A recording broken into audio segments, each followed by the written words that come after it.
Tamil reports நண்பர்களுக்கு வணக்கம். இன்றைய நிகழ்ச்சியில் தோழர் ஏகே இணைந்திருக்கிறார். தோழர் வணக்கம். வணக்கம் தோழர், நேயர்களுக்கும் வணக்கம். தோழர், தேசிய அளவுல மோடியினுடைய பேச்சை மக்கள் புறக்கணிக்க தொடங்கி இருக்கிறாங்க அப்படிங்கிற ஒரு விஷயத்த மெயின் ஸ்ட்ரீம் மீடியாக்கள் வெளியிட மறுத்தா கூட சமூக வலைதளங்கள் மூலமாக புரிந்து கொள்ள முடியுது. ராகுல் காந்தி அவர்களுடைய பேச்சுக்கு மக்கள் மத்தியில மிகப்பெரிய வரவேற்பு இருக்கு. சமூக நீதி மாநாடு அப்படின்ற ஒரு மாநாட்டுல அவர் பேசிய பேச்சு நேற்று வைரல் ஆயிருக்கு. அவர் பேசிக்கிட்டு இருக்கிறப்பே பாத்தீங்கன்னா மக்கள் எழுந்து நின்று ஸ்டாண்டிங் ஓவேஷன் கொடுத்திருக்கிறாங்க. ஒரு 2 நிமிஷம் வரைக்கும் கை தட்டி ஆரவாரம் செஞ்சிருக்கிறாங்க. அவரால் பேசக்கூடிய முடியல. அந்த அளவுக்கு அவருடைய பேச்சுக்கு ரெஸ்பான்சஸ் இருக்கு. எதை வச்சு அப்படின்னு பாத்தீங்கன்னா, சாதிவாரி கணக்கெடுப்பு அப்படிங்கிற ஒற்றை விஷயம் என் வாழ்நாள் கனவு. நான் சாதியை வச்சு அரசியல் செய்யல, ஆனா சாதிவாரி கணக்கெடுப்பு. இந்தியாவில் இருக்கக்கூடிய 90% மக்கள் அநியாயமா இன்னைக்கு உரிமைகளை பறிச்சுக்கிட்டு இது வச்சிருக்கிறாங்க இந்த அரசாங்கம். அவர்களுக்கு சரியான முறையில உரிமைகளும் ஸ்லாக்கியங்களும் கொடுக்கணும். அதற்கு சாதிவாரி கணக்கெடுப்பு எடுக்கணும். அதுதான் என்னுடைய வாழ்நாள் கனவு அப்படிங்கிறத உறுதிப்பட அடிச்சு சொல்லியிருக்கிறாரு. இதே ராகுல் காந்தி தான் சொன்னது, RSSக்கு எதிரான போர் இது தேர்தல் இல்ல, RSS ஒழிச்சாதான் இந்தியா உருப்படும் அப்படிங்கிறத அடிச்சு சொல்லியிருக்கிறாரு. இதை நீங்க எப்படி தோழர் பாக்குறீங்க? ராகுல் காந்தி சொன்னதே நான் 100%, 200%, 300% நான் வழிமொழிகிறேன். RSS ஒழிச்சாதான் India உருப்படும். இது நம்ம பல வருஷமா நம்ம பேசிக்கிட்டு தான் இருக்கோம். நேயர்களுக்கும் தெரியும். ஏன்னா RSS என்பது ஒண்ணும் இல்லை, அது பார்ப்பனிய மேலாதிக்கம், பார்ப்பனிய ஒரு இதுதான் சக்தி தான் அது. ஆக்சுவலா பார்ப்பனிய நலன், பார்ப்பனிய அடிவரடிகள், பார்ப்பனியத்துக்கிட்ட அதிகாரம் இருக்கணும், பார்ப்பனியத்துக்கு கீழே தான் இந்தியா இயங்கணும் அப்படிங்கிற ஒரு தத்துவம் தான் அது. அதுல சனாதன தர்மம் வரும், மனு தர்மம் வரும், பெண்களுக்கு பவர்ஸ் கொடுக்கக்கூடாது, சொத்து கொடுக்கக்கூடாது, அவங்களுக்கு அதிகாரத்தை கொடுக்கக்கூடாது, இப்படி எல்லாம் வரும்.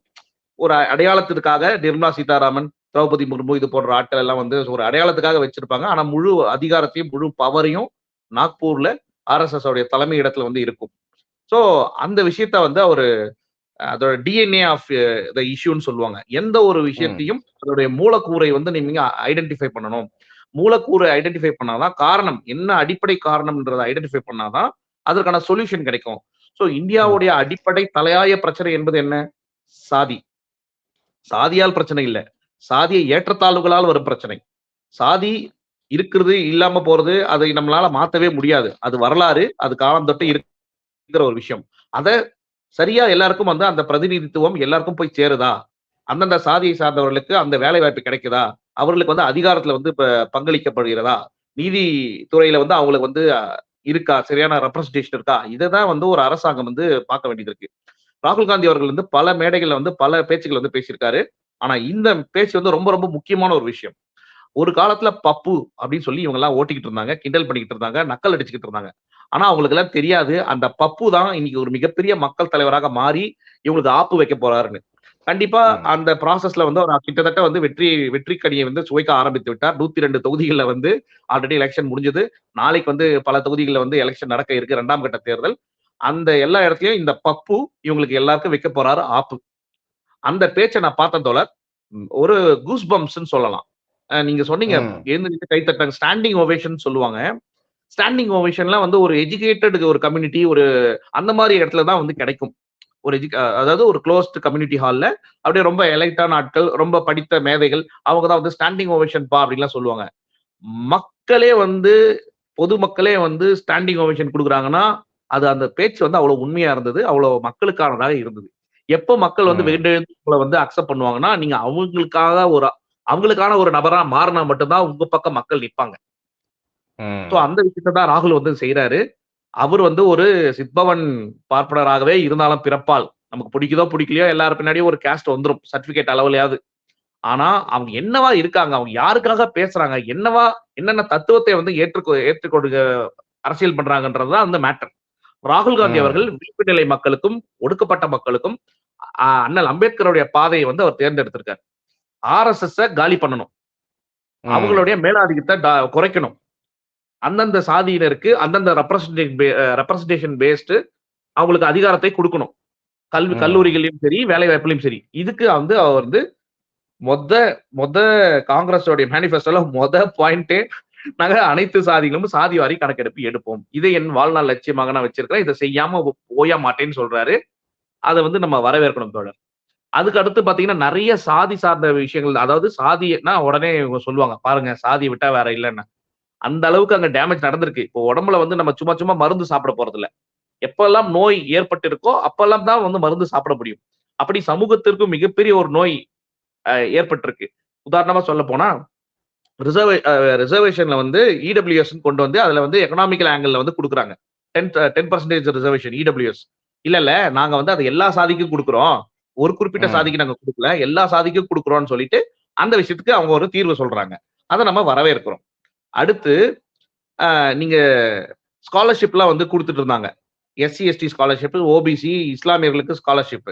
இதுல ஸ்பெசிஃபிக்கா இஸ்லாமியர்களுடைய ஸ்காலர்ஷிப்பையும், மைனாரிட்டீஸ் கிறிஸ்டியன்ஸ்க்கு கொடுக்கக்கூடிய ஸ்காலர்ஷிப்ஸ் எல்லாம் வந்து டெலிபரேட்டா வந்து கட் பண்ணியிருக்காங்க. அமௌண்ட் வந்து குறைச்சிருக்காங்க. இப்போ ஆமா. எக்கானமி வந்து வளர்ந்துட்டு போகணும். ஒரு எக்கானமி வந்து எக்ஸ்பாண்ட் ஆகுற ஒரு சிச்சுவேஷன்ல நீங்க எப்படி வந்து ஸ்காலர்ஷிப் அமௌண்ட்ட குறைச்சு குடுக்கலாம்? அந்த ம். விஷயத்த வந்து கோர்ஸ் கரெக்ஷன் பண்றாங்க.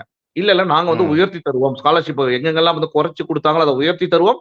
யாருக்கெல்லாம் நிறுத்தினார்களோ அவங்களுக்கெல்லாம் அவங்க ஸ்காலர்ஷிப் குடுப்போம்னு சொல்றாங்க. அந்த விஷயத்த ம். நம்ம பார்க்கணும்.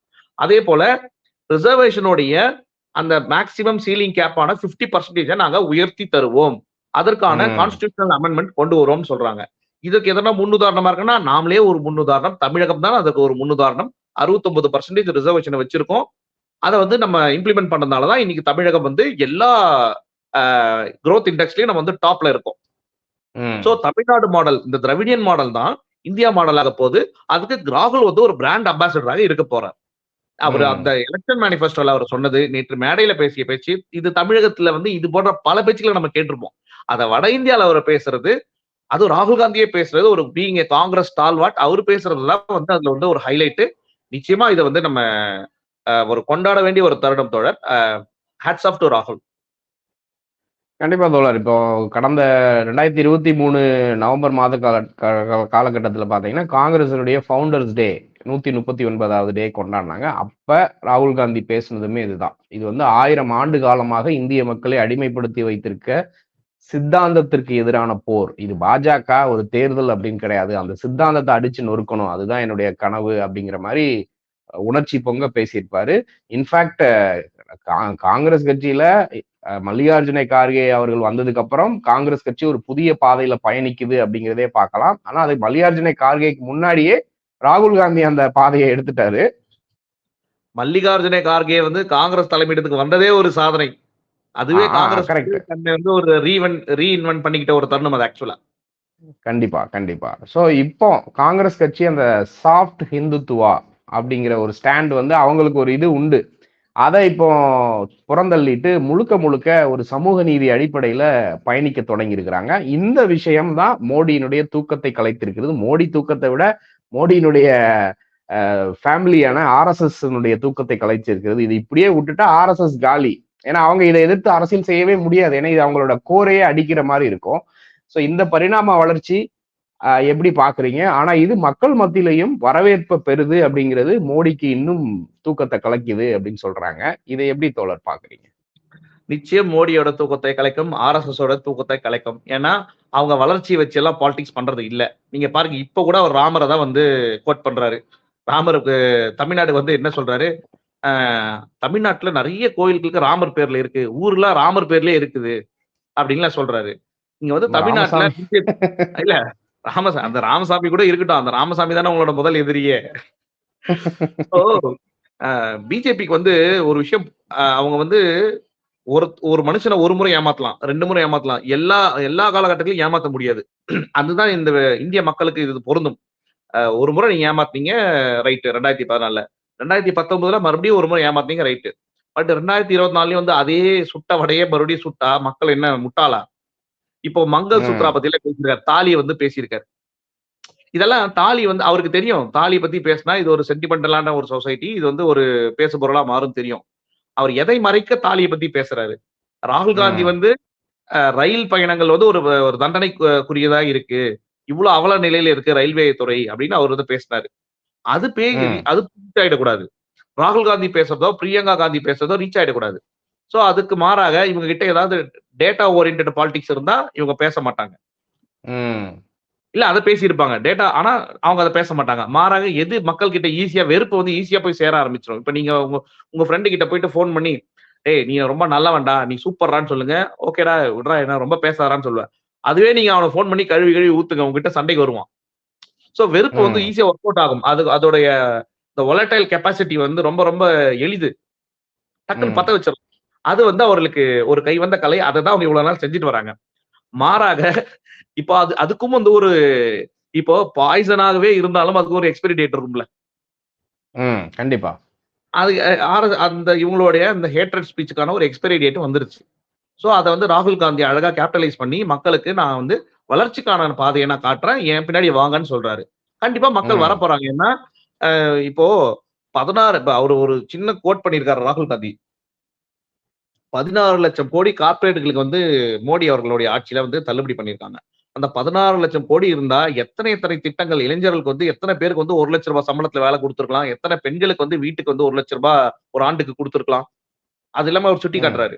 எத்தன வருஷத்துக்கு வந்து மன்ரேகா திட்டத்துக்கு வந்து 25 வருஷத்துக்கு மன்ரேகா திட்டத்துக்கு வந்து அந்த பணத்த பயன்படுத்தியிருக்கலாம். ம். எஸ்சி, எஸ்டி எஜுகேஷனுக்காக அந்த 16,00,000 கோடிய குடுத்தா, இந்தியாவுல வந்து எஸ்சி, எஸ்டி ஃபீஸே கட்ட தேவையில்ல. ம். அந்த அந்த அதாவது ஒரு குறிப்பிட்ட கார்ப்பரேட் கம்பெனிகளுக்கு செய்த தள்ளுபடியை, ஒட்டுமொத்த இந்திய சமூகத்தையே நீங்க வந்து உயர்த்தியிருக்கலாமே! ம். அதெல்லாம் வந்து அவரு கேட்கிறாரு. சோ இது போன்ற கேள்விகள் வந்து மக்கள் கிட்ட வந்து ஒரு பேசு பொருளா மாறக்கூடாது. அப்ப என்ன பண்ணலாம்? வெறுப்ப பேசணும். அப்ப டைவர்ட் பண்ணிவிடணும். பாருங்க, உங்க தாலிய வந்து கொண்டு போயிடுவாங்க. ஆனா, இது ஆக்சுவலா வந்து தாலி மேட்டர் வந்து மோடி பேசினார் இல்லையா? அது பேக் ஃபயர் ஆயிடுச்சு. அதுக்கு வந்து ம். அவங்க பிரியங்கா காந்தி கேட்கறாங்க. யோவ்! தாலிய பத்தி நீ பேசுறியே! எங்க குடும்பமே 2 முறை தாலி அறுத்திருக்கியா? எங்க பாட்டி வந்து இந்தியா, சைனா வாரப்போ, என் பாட்டி இந்திரா காந்தி வந்து, அவங்க வந்து அவங்களோட நகையெல்லாம் குடுத்தாங்க. தாலியெல்லாம் குடுத்தாங்க. அடகு வச்சாங்க. அப்போ பினான்சியல் கிரைசிஸ் இருந்தது தோழர் இந்தியாவுக்கு. அப்போ வந்து அவங்க ஆமா. அந்த நகையெல்லாம் வைக்கிறாங்க. அடுத்து, என்னுடைய அம்மாவே வந்து இந்த நாட்டுக்காக தாலி அறுத்தாங்க. எங்க அப்பாவ வந்து ம். கொன்னுட்டாங்க. யார் கொன்னது யாரு? இதே பார்ப்பனியம் தான் கொன்னது. ம். சோ அப்ப தெரிஞ்சுக்கணும். அப்ப காங்கிரஸ சாஃப்ட் இந்துத்துவான்னு சொன்னாலும், காங்கிரஸ் தலைமை வந்து என்னைக்குமே வந்து அந்த சாஃப்ட் இந்துத்துவாவ என்டோர்ஸ் பண்ணாது. அப்படி அவங்க ம். என்டோர்ஸ் பண்ணியிருந்தா, ராகுல் காந்திய இவங்க ஏன் காலி பண்றாங்க? ராகுல் காந்தி இந்தியாவ ரிஃபார்ம் பண்ணணும்னு பல சட்டங்கள் வந்து அன்னைக்கு அவரு ரொம்ப ஹி வாஸ் டூ அஹெட். ரொம்ப தொலைநோக்கு பார்வையோட பல திட்டங்கள அவர் வந்து கொண்டு வர ட்ரை பண்ணாரு. அதெல்லாம் ம். ஆர்எஸ்எஸ்க்கு வந்து பிடிக்காது இல்லையா? உடனே பல சதி வேலைகள் நடந்து, அத வந்து ஒரு பலிகடாவாக எல்டிடி மேல வந்து போட்டாங்க. அதையும் நான் தான் செஞ்சேன்னு சொல்லிட்டு செய்யறதுக்கு ஒரு ஏஜென்ட் சீமான் போல ஒரு எலும்பு பொறுக்கிகளையே வந்து வளர்த்து விட்டுருக்காங்க. So hmm. காங்கிரஸ் வந்து root cause of the issue வந்து கண்டுபிடிச்சுட்டாங்க. இந்தியாவுல வந்து ஆர்எஸ்எஸ் காலி பண்ணா மட்டும் தான் வந்து இந்திய மக்களுக்கு வந்து ஒரு நிவாரணம் கிடைக்கும். அவங்களுடைய வாழ்வாதாரம் உயரும்னு சொல்லிட்டு. அதை அவங்க பேசுவதை வந்து ம். நம்ம வரவேற்கிறோம். மோடி அவர்கள் இது பேசுனது அப்புறம் அந்த இன்னொரு சமாஜ்வாடி பார்ட்டியோட ஒரு பெண்மணி வந்து கேள்வி கேட்டிருக்காங்க. ஒரு எம்பி நினைக்கிறேன் அவங்க. அகிலேஷ் யாதவ் மனைவி டிம்பிள் யாதவ். டிம்பிள் யாதவ். அவங்க வந்து கேள்வி கேட்டிருக்காங்க. புல்வாமால வந்து தாலி அறுத்தாங்களே! அதெல்லாம் யாரால? நீங்க வந்து அவங்களுக்கு அன்னைக்கு அ ஒரு இடத்துல இருந்து இன்னொரு இடத்துல போறதுக்கு நீங்க விமானம். ஹெலிகாப்டர் குடுத்திருந்தா, விமானம் குடுத்திருந்தா, அவங்களோட இறப்ப நம்ம தடுத்திருக்கலாம்ல. இத்தன பேரோட தாலிய பாதுகாத்திருக்கலாம்ல. அவ்வளவுதானே தோழர். டிமானிட்டைசேஷன்ல பல பேர் இறந்து போனாங்க தோழர். கியூல நின்னு. அந்த தாலி எல்லாம் யார் அறுத்தா? மோடி தானே அறுத்தா? விவசாய சட்டத்துல வந்து 200, 300 பேர் இறந்து போனாங்க. இப்போ ம். கூட பாத்தீங்கன்னா, ஒரு 5, 6 பேர் இறந்து போயிருக்காங்க. இப்போ நடக்கிற விவசாய போராட்ட சட்டத்துல. அந்த தாலி ம். அறுப்புக்கெல்லாம் மோடி யார் பொறுப்பேத்துப்பாங்க? சரி அவ்வளவு விடுங்க. இவரு கட்டின தாலி எங்க ஃபர்ஸ்ட்டு? ம். இவரு ஒரு தாலி கட்டினார்ல மோடி. அந்த தாலி எங்க? யாராவது பதில் சொல்ல முடியுமா? அப்படி உங்க ம். பக்கம் இவ்ளோ அழுக்கு வச்சுக்கிட்டு, நீங்க வ இன்னுமே வந்து எதிர்க்கட்சிய பார்த்து குறை சொல்றீங்கன்னா, உங்களுடைய தோல்வி பயம் வந்து அப்பட்டமா தெரியுது. மெயின் ஸ்ட்ரீம் மீடியாவ கையில வச்சுட்டு நீங்க ஆட்டம் போட்டுக்கிட்டு இருக்கீங்க. அது எல்லாமே ஜூன் 4 ம். வரைக்கும் தான். தோழர் முதற்கட்ட தேர்தல் இதெல்லாம் போயிருக்கும். 2வது கட்ட தேர்தல் நாளைக்கு நடக்குது. அதுலயும் உங்களுக்கு வந்து மிகப்பெரிய பின்னடைவு தான். இவரு எத்தன முறை வந்து எவ்ளோ உருட்டு உருட்டுனாலும் மக்கள் நம்ப தயாராக இல்லை. ராகுல் தான் இந்தியாவின் வழிகாட்டி என்பது மக்கள் ரொம்ப தெளிவா இருக்காங்க. கண்டிப்பா தோழர். இறுதியா ஒரு கேள்வி. இன்னைக்கு சமூக வலைதளங்கள்ல மக்கள் மோடிக்கு எதிராக கிளம்பி இருக்கிறத பார்க்க முடிகிறது. மெயின் ஸ்ட்ரீம் மீடியா பல விஷயங்கள வந்து திட்டமிட்டு தடுத்தாலும், சமூக வலைதளங்கள்ல மிகப்பெரிய ஒரு புரட்சி, மோடிக்கு எதிரான அலையாக அது உருவாகி இருக்கு அப்டின்னே அத சொல்லலாம். அந்த விஷயத்த நீங்க எப்படி பார்க்குறீங்க? தொடர் சோசியல் மீடியாவ அதுமே mainstream media, social media 2ஆ பிரிச்சுக்கலாம். மெயின் ஸ்ட்ரீம் மீடியாவ பொறுத்தவரைக்கும், மோடிய அவங்க விமர்சனம் பண்ற அளவுலலாம் அவங்க இல்ல. மோடிய பத்தி பேசக்கூட அவங்களுக்கு தயங்குறாங்க. மாறாக அவர கூட்டு வந்து ப்ரொமோ ஷோ பண்ணிட்டு இருக்காங்க. பிரைம் ம். டைம்ல அவர் கொண்டு வந்து அவர் குடுக்குற பேட்டி, அவர் குடுக்குற பைட்ஸ் எல்லாம் எடுத்து போட்டு அவர வந்து ப்ரமோட் தான் பண்ணிட்டு இருக்காங்க. அவர் வந்து ம். இந்துக்களுக்கான தலைவர். ராமர் கோயில வந்து கட்டி குடுத்திருக்காரு. புதிய பார்லிமென்ட் கட்டிட்டாரு. இது இந்த ஒரு அரசாங்கம் வந்து ஒரு பில்டிங் கட்டுறதெல்லாமா ஒரு அச்சீவ்மென்ட்டா வச்சிருப்பாங்க. அந்த அந்த பில்டிங் கூட என்ன அதாவது பர்ப்பஸ்க்காக நீங்க பண்றீங்கன்றது மேட்டரு. இப்போ ஒரு லைப்ரரி கட்டியிருந்தா அத நீங்க கிரெடிட்ஸ் எடுத்துக்கலாம். ஒரு ஹாஸ்பிட்டல் கட்டியிருந்தா கிரெடிட்ஸ் எடுத்துக்கலாம். பார்லிமென்ட் இவரே பார்லிமென்ட் கட்டுறது இல்லாம ஒரு கிரெடிட் எடுத்துப்பாங்க. அத ஒரு அச்சீவ்மென்ட்டா போடுறா தோழர் பிரைம் டைம்ல டிவி ஷோஸ்ல. New hmm. Parliament by Modi. அவருக்கு ஃபயர் விட்டு. சோ மெயின் ஸ்ட்ரீம் மீடியா ம். வந்து இவ்ளோ சீப்பா தரங்கெட்டத்தனமா இருக்கு. மெயின் ஸ்ட்ரீம் மீடியால வந்து மோடி அவர்களையோ, இல்ல பிஜேபிய பத்தியோ ஒண்ணும் சொல்றதுக்கு இல்ல. கிரிட்டிசிசம் பண்ணவே ம். முடியாது. ம். ம். ம். ஆனா சோசியல் மீடியால நீங்க வந்து அலை உருவாயிருக்கான்னு கேட்டீங்க. அலை இல்ல சுனாமி. ம். சோசியல் மீடியால மோடிக்கு எதிரான ஒரு சுனாமியே உருவாயிருக்கு. அந்த சுனாமிக்கு ஒரு தொடக்க புள்ளின்னு ஒண்ணு இருக்கும்ல. அந்த தொடக்க ம். புள்ளி யாருன்னு பார்த்தா தமிழ்நாடு தான். அந்த சுனாமிக்கு சோசியல் மீடியால தமிழ்நாட்டுல இருந்து தான் ஸ்டார்ட் ஆகுது தோழர். நீங்க எந்த ம். சோசியல் மீடியால எந்த வீடியோஸாக இருக்கட்டும், எந்த ஒரு ரீல்ஸ், எந்த ஒரு சின்ன சின்ன மீம்ஸாக இருக்கட்டும், அதுல தமிழ்நாட்டு மக்கள் போய் அதுல அவங்க கமெண்ட்ஸ் குடுத்து, அத அடுத்த லெவலுக்கு கொண்டு போறாங்க. அதுல அந்த டிபேட்ட வந்து வளர்க்குறாங்க. புள்ளி விவரங்கள அதுல ஷேர் ம். பண்றாங்க. அது வந்து தொடக்க புள்ளி வந்து தமிழகம். அந்த அ சுனாமிய வந்து உயிர்ப்போட கொண்டு போய் அதாவது மோடி எதிர்ப்பு சுனாமியை வந்து உயிர்ப்போட கொண்டு போய் சேர்த்ததுல முக்கிய பங்கு தோழர் துருவ் ரத்தி. அவரு தோழர் இப்போதைக்கு அவர் தோழர். அவர் ஃபியூச்சர்ல என்ன எப்படி மாறுவாருன்னு நமக்கு தெரியாது. இப்போதைக்கு ஒரு தோழர் துருவ் ரத்தி. அவரு பேசுற பேச்சுக்கள் எல்லாம் வந்து பட்டி தொட்டி எங்கும் போய் சேர்ந்திருக்கு தோழர். நீங்க நம்ப மாட்டீங்க. நான் ஒரு 2 உதாரணம் சொல்றேன். ஒரு அம்மா ம். தேர்தல் பிரச்சாரத்துக்கு பிஜேபி வந்து வராங்க. வடநாட்டுல ஒரு பக்கம். அவங்க கிட்ட வந்து கேட்கறாங்க. அ இவங்க வந்து வாக்கு கேட்கும்போது இவங்க சண்டை போடுறாங்க. நீங்க வந்து விலைவாசி எல்லாம் உயர்ந்து விட்டது. சிலிண்டருக்கு மானியம் குடுக்குறேன்னு சொன்னீங்க. நீங்க எதுவுமே செய்யல. எப்படி நான் உங்களுக்கு உங்களுக்கெல்லாம் வாக்களிக்க முடியாதுன்னு சொன்ன உடனே அவன் கன்வின்ஸ் பண்றான். இல்லம்மா எல்லாம் செஞ்சிருக்காரும்மா மோடி. அதெல்லாம் ஒண்ணும் செய்யலைங்க. பணக்காரங்களுக்கு தாங்க செஞ்சாங்க. எங்களுக்கால எங்க பசங்களுக்கு வேலை எல்லாம் கிடைக்கலைங்க. எங்களுக்கு விலைவாசி எல்லாம் ரொம்ப உயர்ந்திருக்குங்கன்னு சொல்லிட்டு அந்த அம்மா சொல்லி அவங்கள திட்டி விரட்டி அனுப்பிடுறாங்க. சரிம்மா நீ ம். போடுமான்னு சொல்லிட்டு அவங்க கிளம்பிடுறாங்க. உடனே நியூஸ் சேனல்ஸ் எல்லாம் போய் அவங்க கிட்ட கேட்கறாங்க. அம்மா என்னம்மா இப்படி பேசுறீங்க? அவர் வந்து நெறைய செஞ்சிருக்காருன்னா, ஏன்னா ஒண்ணும் செய்யலைங்க. அந்த அம்மா சில விஷயம்லாம் சொல்லுது. அதெல்லாம் ஒண்ணும் செய்யலைங்க. இவங்க மேல எனக்கு வெறுப்பா இருக்கு. கண்டிப்பா இவங்களுக்கு வாக்களிக்க மாட்டேன். எப்படிம்மா இவ்ளோ விஷயம்லாம் தெரிஞ்சு வச்சிருக்கீங்கன்னு கேட்ட உடனே, நான் த்ருவ் ரத்தியோட வீடியோ பார்க்குறேன்னு சொல்றாங்க. எது? ம். ஒரு அம்மா வீட்டு ஒரு ஹவுஸ் ஒய்ஃப்ன்னு சொல்லலாம். ஒரு இந்திய பெண்களை வந்து நம்ம அ அவங்கள பத்தி சொல்லணும்னா majority of them are housewife. அது குறிப்பா நார்த் இந்தியா பெல்ட்ல. அவங்க வந்து நான் த்ருவ் ரத்தி வீடியோ வந்து பார்க்குறேன். பார்த்ததுனால எனக்கு இந்த விஷயம்லாம் தெரியுதுன்னு சொல்றாங்க. இது 1. சம்பவம் 2 இத நம்ம ஐயா பிடிஆர் அவர்களே வந்து ட்வீட் பண்ணியிருக்காரு. அந்த ம். ரீட்வீட் பண்ணியிருக்காரு. இந்த வீடியோ நீங்க Twitterல பார்த்தீங்கன்னா தெரியும். ஒரு சிறுவன் தோழர் ஒரு 14, 15 வயசு இருக்கும். அந்த சிறுவன் வந்து இது போல வாக்கு சேகரிச்சுட்டு வராங்க பிஜேபி. அவங்க கிட்ட நான் ஒரு ம். கேள்வி கேட்கிறேன் அப்படின்னு சொல்லி ஒரு கேள்வி மட்டும் கேட்கிறான். ஐயா உங்க மோடி வந்து எத்தன பேருக்கு வந்து ரேஷன் அரிசி குடுக்குறாரு அப்படின்னு கேட்கிறான். அவங்க ம். ரொம்ப பெருமையா 80,00,00,000 பேருக்கு நாங்க ரேஷன் அரிசி குடுக்குறோம். உடனே அந்த பையன் கேட்கிறான். அப்ப 80,00,00,000 பேர் வந்து வறுமையில இருக்காங்களா? உங்க மோடி 80,00,00,000 பேர் வறுமையில வச்சிருக்காரான்னு கேட்கிறாரு. அவன் இல்ல, ம். இல்ல அப்படி இல்ல. அவன் மக்கள் பயங்கர ஆரவாரம் கை தட்டுறாங்க அங்க. அந்த பையனோட பேச்சுக்கு ம். அவ்ளோ ஒரு இது.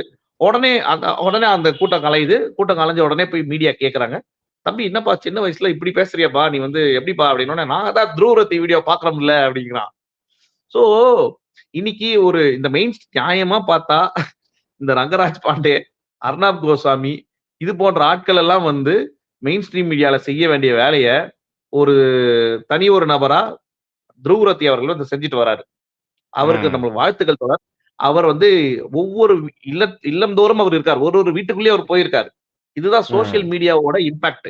நீ மெயின் ஸ்ட்ரீம் கண்டிப்பா. மீடியால அவனோட முதலாளி கிட்ட பேசி இப்போ அவனுடைய எதனா வீடியோ இருக்கும். உதாரணமா இப்ப புதிய தலைமுறை. அவருடைய ஒரு சின்ன வீடியோ வச்சு மிரட்டி, ஆ அவங்க இவ்வளவு ஜெயிப்பாங்கன்னு சொல்லி நீங்க வந்து ஒரு பொய்யான தகவல குடுக்குறீங்க. ஆனா சோசியல் மீடியால அப்படி பண்ண முடியாது. அது வந்து ம். Straight from people. மக்கள் கிட்ட இருந்து வருது அந்த தகவல். மக்கள் கிட்ட கண்டிப்பா. இருந்து வர தகவல உங்களால நிறுத்தவே முடியாது. அதுல வந்து நீங்க ம எது எது ஒண்ணு இன்டர்நெட் பேன் பண்ணலாம். ஆனா, தோழர் இதுல ஒரு ஆச்சரியம் என்ன தெரியுமா? இந்த 10 வருஷத்துல அதிக அளவுல இன்டர்நெட் பேன் பண்ண ஒரு கண்ட்ரி நாடு வந்து இந்தியா. லிஸ்ட்ல வந்து இந்தியா தான் நம்பர் 1. அதிக இன்டர்நெட் ஷட் டவுன்ஸ் பண்ண கண்ட்ரில அந்த இண்டெக்ஸ்ல இந்தியா நம்பர் 1ல இருக்கு. பாத்துக்கோங்க. எது ம். பேசினாலும் இப்ப இவங்களுக்கு எதிரா ஒரு பாயிண்ட் இருக்கும் தோழர். நம்ம என்ன டாபிக் ம். பேசினாலும், அதுல வந்து இவங்க ஏதாவது ஒரு அ விமர்சனம் இவங்க மேல வரும். அந்த அளவுக்கு தான் இவங்களோட ஆட்சி நடந்துட்டு இருக்கு. மக்கள் இது வந்து ஒரு சின்ன சாம்பிள். சோசியல் மீடியாலும் சரி, கிரவுண்ட்லயும் சரி, மக்கள் மிகப்பெரிய அளவுல அதிருப்தியில இருக்காங்க தோழர். அவங்களுடைய வாழ்வாதாரம் குறித்தும், வேலை வாய்ப்பு குறித்தும் மிகப்பெரிய அளவுல அதிருப்தியில இருக்காங்க. அந்த சிலிண்டர் விலை ஏற்றமாக இருக்கட்டும், அதுக்கு இவங்க மானியம் குடுக்குறேன்னு சொல்லி ஏமாத்துனதாக இருக்கட்டும். அதேபோல ஜல் ஜீவன் ஸ்கீம்னு ஒரு திட்டம். அத பத்தி நெறைய ம். பேர் பேசுறதில்ல. அது ஆக்சுவலா பார்த்தீங்கன்னா, நான் எல்லாருக்கும் உங்க வீட்டுக்கு தண்ணி குடுக்குறேன் அப்படின்னு சொன்னாரு. பைப்லாம் போட்டாங்க. ஆனா, டாக்ஸ் வந்து எல்லாரையும் ரூ. 5000 ரூ. 4000 கட்ட சொன்னாங்க. ரூ. 10,000 வரைக்கும் கட்ட சொல்லியிருக்காங்க. என்னன்னு கேட்டா, இல்ல ம். அரசாங்கம் எல்லாத்தையும் சும்மா செஞ்சுருமான்னு கேட்கறாங்க. அப்ப நீ மக்கள் கிட்ட வந்து ஒரு விஷயம் சரி, சும்மா செஞ்சுருமான்னு கேட்டா, அப்ப 26,00,000 கோடிய மட்டும் எப்படி தள்ளுபடி பண்ணீங்க? கார்ப்பரேட்டுகளுக்கு. கண்டிப்பா. இப்ப இங்க அடிப்படை வசதி ஒரு அரசாங்கம் வந்து ஒரு பெ பெ ஒரு ஒரு பெற்றோர் ஸ்தானத்துல இருந்து ஒரு இந்த வசதிகள செஞ்சு குடுக்கணும். Directive principles of state policy. இதெல்லாம் நீங்க மறந்துடுறீங்க. மறந்துட்டு மக்கள்கிட்டயே வந்து மறுபடியும் ரூ. 10,000 வரி கேட்டா எங்க போவான்? இது இது வந்து நெறைய நம்ம பேசுறதில்ல தோழர். நெறைய விஷயம் நம்ம பேசணும். அது துருவ் போன்ற நபர்கள் வந்து தொடர்ந்து அவங்க பேசி இது போன்ற வட இந்திய மக்கள் கிட்ட ஒரு மாற்றத்தை உருவாக்கினால் நான் வந்து தல வணங்குறோம் தோழர். அது போன்ற விஷயங்களை. நிச்சயமா தோழர். தொடர்ந்து பேசுவோம். நன்றி தொடர்ந்து தோழர். பேசுவோம் தோழர். நன்றி, வணக்கம்.